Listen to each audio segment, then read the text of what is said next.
Dan.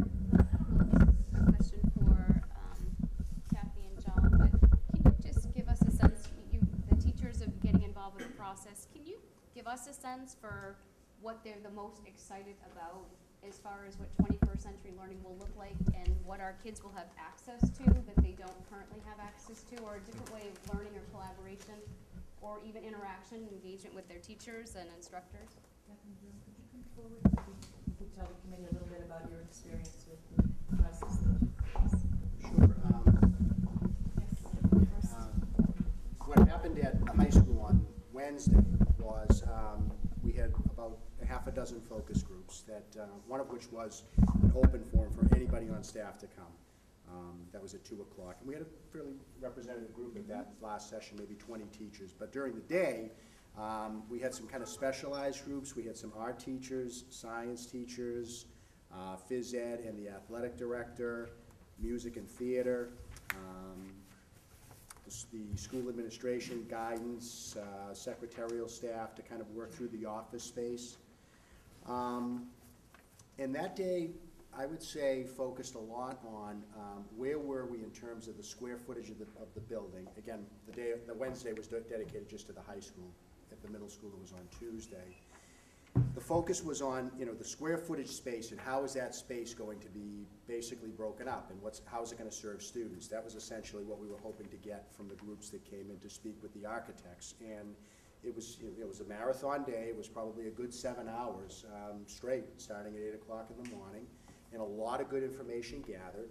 To your specific question about what do I think excited people the most, I would say, I don't know that I could identify any one thing. Science was a big thing. I mean, we had a good number of people come to speak to the architects. They were very excited about what they saw, had some good questions about, how the space would look and what was the size of it.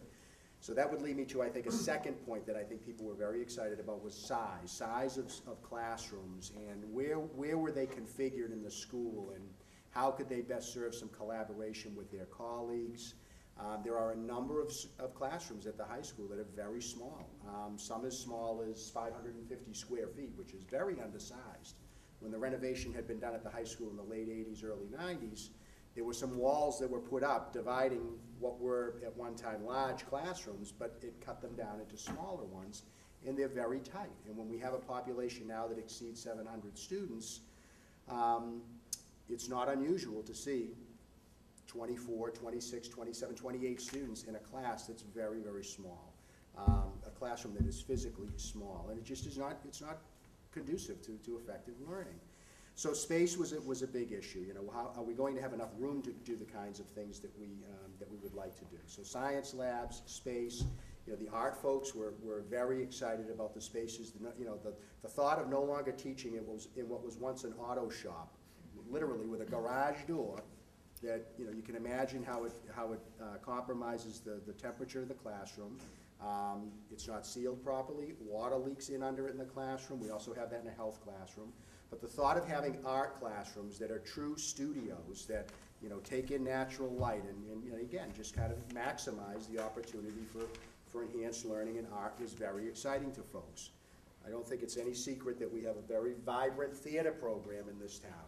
And to have Mrs. Kane and Mr. Foreman in and sit in a focus group for about an hour and talk about the possibilities around a performing arts center that is a true performing arts center that is wired for the appropriate kind of sound, acoustical sound to put on a performance, and to think about all of the adjacent spaces for students to work on crafting sets that are right next door to the auditorium of the Performing Arts Center, so you can kind of work in tandem with the art classes to build sets for performances that we do, was very exciting.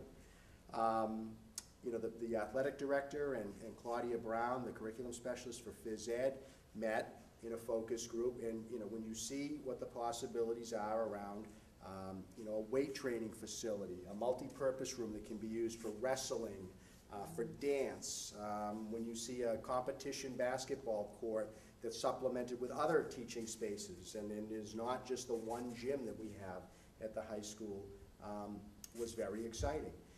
In the end, you know, if you use your imagination a little bit, I mean, you can see it on the paper, but when you can use your imagination to think about things that are new and clean, and I'll use the Wayne Hardiker phrase, clean, safe, warm, and dry. I mean, those are Wayne's, you know, that's his mantra. And you know, we don't always have that. We have clean. I don't know that we have warm and dry as much as we would like. And that's an issue. We talked a little bit about that earlier tonight. So just in a very, you know, kind of a very, just in a nutshell, the possibilities exist with the freshness of the building, the ability to have, you know, internet connectivity without being prohibited by steel and concrete that we currently are now, parts of the building that you can't get on the internet, for teachers to have the kinds of technology and to have a building that serves that technology was very exciting. You know, we're a little bit tight in the administrative wing, the guidance counselors. We don't have conference room spaces. You know, we kind of jockey for spaces to have team meetings with parents, to have kind of conferences with parents. We don't have those kinds of spaces at the high school. So that was another thing that people got excited about. But in the end, I think, you know, I think for the people that attended that day, and there were a good number, I would say it was a representative group probably of around 40 of the staff and all that took the time to come in and meet with the architects. It was about, you know, kind of getting close to realizing the vision of what, you know, they've been hearing me talk about periodically at faculty meetings, keeping them updated on the work of the secondary school building committee, start to see what it might look like, and more importantly, what it might be able to allow us to do for our students. That, in the end, was what was most exciting. For us to remain at a level of competitiveness,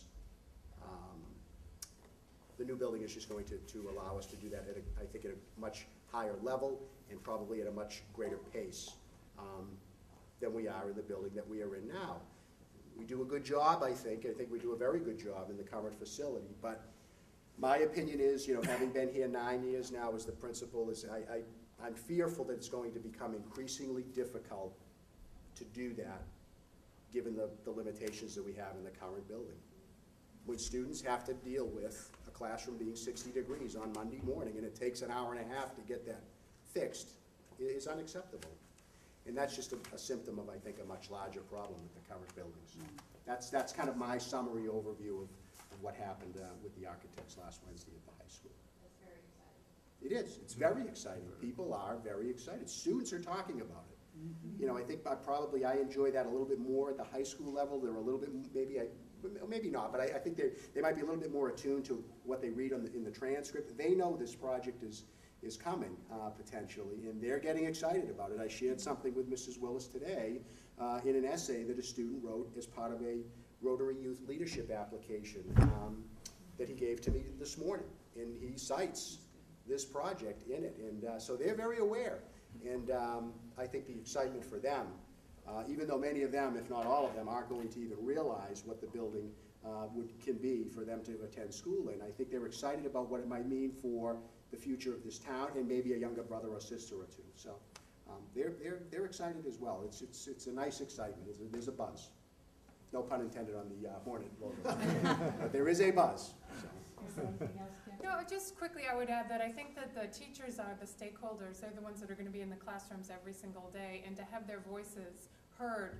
Brad and his team spent so much undivided attention with each group that came in, and I don't think the teachers are accustomed to, you know, at first I think they were a little hesitant, and Brad really took time to draw out their ideas. You know, here's your classroom. How do you think it should look as far as what would be most effective for our students? And I think they were really honored. I mean, frankly, I'm new, and I still haven't gotten over the fact that the teachers in the middle school do not have a telephone in their classrooms. And when the teachers heard that they could possibly have a telephone in their classroom, boy, they were thrilled.